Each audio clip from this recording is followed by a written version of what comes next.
मान लो कि आप बहुत ही खतरनाक जगह पे फंसे हुए हो। वहां से बाहर निकलने के मात्र दो दरवाजे हैं। पहला दरवाजा है डोर ऑफ डेथ, खोला तो गए। दूसरा दरवाजा है डोर ऑफ फ्रीडम, खोला तो आजाद। लेकिन आपको नहीं पता कि किस दरवाजे के पीछे क्या है। अब उन दरवाजों के आगे दो गार्ड खड़े हैं। पहला हमेशा सच बोलता है, दूसरा हमेशा झूठ बोलता है। लेकिन आपको यह भी नहीं पता कि कौन सच्चा कौन झूठा। अब वहां से बाहर निकलने के लिए आपको यह आजादी है कि आप हर एक गार्ड से मात्र एक सवाल पूछ सकते हो। अब मेरा सवाल यह है कि आप हर एक गार्ड से क्या पूछो कि आपको पता लग जाए कि डोर ऑफ फ्रीडम यानी बाहर निकलने का रास्ता कौन सा है। 10 सेकंड का टाइम देता हूं, फटाफट से जवाब दो।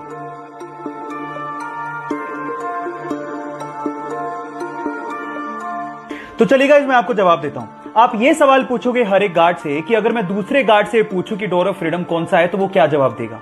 मजे की बात है कि दोनों के दोनों डोर ऑफ डेथ की तरफ इशारा करेंगे और बस उसके जस्ट अपोजिट वाला डोर डोर ऑफ फ्रीडम का है। अगर अभी भी आपको समझ में नहीं आया तो चैट सेक्शन में लिखना, मैं दोबारा बता दूंगा। यह घटना है सन 2005 की, जब एक एरोप्लेन न्यूयॉर्क से उड़ान भरता है। लेकिन उड़ान के थोड़ी देर बाद ही पायलट को समझ में आ जाता है कि इसका जो फ्रंट व्हील है वो खराब हो चुका है।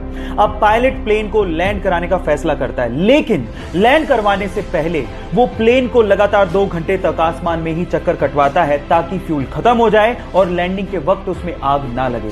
और उसके बाद अपनी सूझबूझ का परिचय देते हुए वो ये कोशिश करता है कि आगे का व्हील जमीन को ना छुए, जिससे आग लगने की संभावना कम से कम हो। और ऐसा करते हुए वो 140 यात्रियों की जान बचाते हुए प्लेन को लैंड करवा देता है। तो पायलट की सूझबूझ के लिए और 140 यात्रियों की जान बचाने के लिए 1 लाइक तो बनता है।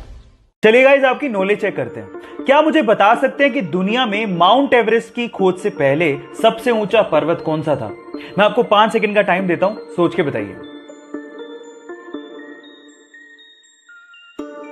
चलिए गाइस, मैं आपको इसका जवाब देता हूं। इसका जवाब है माउंट एवरेस्ट। गाइस, खोज होती चाहे नहीं होती, दुनिया का सबसे ऊंचा पर्वत माउंट एवरेस्ट था, है और रहेगा। बाय द वे, आपकी नॉलेज के लिए बता देता हूं कि माउंट एवरेस्ट की ऊंचाई 8,848 मीटर है, जिसे इंडियन मैथमेटिशियन राधानाथ सिकदर ने ही नापा था। So guys, proud to be an Indian. क्या आपको इससे पहले यह बात पता थी? और नहीं पता थी तो चैट सेक्शन में लिखना मत भूलिएगा। अक्सर जब भी बिल्ली और कुत्ते के फाइट की बात आती है तो शायद हम लोग यही सोचते हैं क्योंकि कुत्ते का साइज बड़ा होता है तो वही जीतेगा। लेकिन थांबा, ये वीडियो ध्यान से देख लीजिए, शायद आपका ओपिनियन चेंज हो जाए। हुआ कुछ यूं कि सड़क किनारे बिल्ली के छोटे छोटे बच्चे पड़े हुए थे। अचानक से अपने मालिक के साथ जाते हुए कुत्ते ने उन बिल्ली के बच्चों को देखा और झपटने और खाने की कोशिश करी। इतने में ही उन बिल्ली के बच्चों की मां चीते की रफ्तार से आती है और उस कुत्ते पर झपट पड़ती है और उसके बाद उस बड़े से कुत्ते को खदेड़ डालती है। गाइस, जब बात बच्चों की आती है तो किसी मां से लड़ना कुत्ते तो क्या, शेर के भी बस की बात नहीं होती। आप लोग क्या कहते हो? चैट सेक्शन में लिखना मत भूलिएगा। चलो गाइस, आपके दिमाग के साथ एक बार और खेलते हैं। मैं आपसे एक सवाल पूछता हूं और अगर आपने उसका जवाब दे दिया तो आप समझ लेना आपकी इमेजिनेशन पावर बहुत गजब की है। सवाल यह है कि मान लीजिए आपके पास 10 ट्री है प्लांट करने को। अब आपको उन 10 ट्री को ऐसे प्लांट करना है कि आपके पास टोटल 5 रोज हो और हर एक रो में 4 ट्री होने चाहिए। चलो, मैं आपको 10 सेकंड का टाइम देता हूं और अगर आपको उससे ज्यादा टाइम चाहिए तो वीडियो को पॉज कर लेना। आराम से, टेक योर टाइम।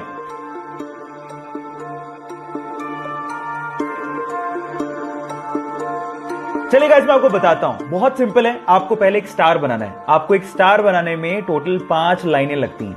अब आप उस स्टार में कुछ इस तरह से प्लांट करो ट्रीज को। अब आप काउंट करके देखो, हर एक लाइन में 4 ट्री हैं और टोटल 5 ही लाइनें हैं। है ना गजब का सवाल? क्या आपने कर दिया था? चैट सेक्शन में लिखना मत भूलिएगा।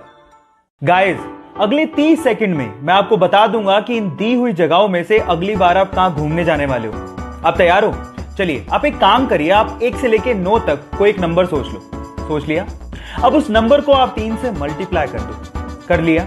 अब जो भी नंबर आया है उसमें 3 जोड़ दो। जोड़ दिया? अब जो भी नंबर आया है उसको 3 से मल्टीप्लाई कर दो। कर दिया?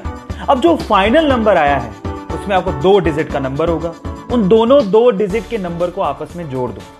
जोड़ दिया? बस आप वहीं जाने वाले हो। क्यों? मैंने सही बताया था? चैट सेक्शन में लिखना मत भूलिएगा कि मैंने सही बताया गलत। गाइस, फायरफॉक्स ब्राउजर के बारे में तो सभी जानते हैं, लेकिन मेरा सवाल यह है कि फायरफॉक्स ब्राउजर के लोगो में जो दिखाई दे रहा है वो क्या है? क्या वो बता सकते हैं? ज्यादातर लोगों को शायद लगता होगा कि फायरफॉक्स ब्राउजर के लोगो में एक लोमड़ी यानी कि फॉक्स है, लेकिन ऐसा नहीं है गाइस। एक्चुअली इसके अंदर है एक लाल पांडा, जिसे इंग्लिश में फायरफॉक्स कहा जाता है, और इसी के नाम पर ही इस ब्राउजर का नाम फायरफॉक्स रखा गया है। क्या इसके पहले तक आपको ये फैक्ट पता था? और अगर नहीं पता था तो चैट सेक्शन में लिखना मत भूलिएगा।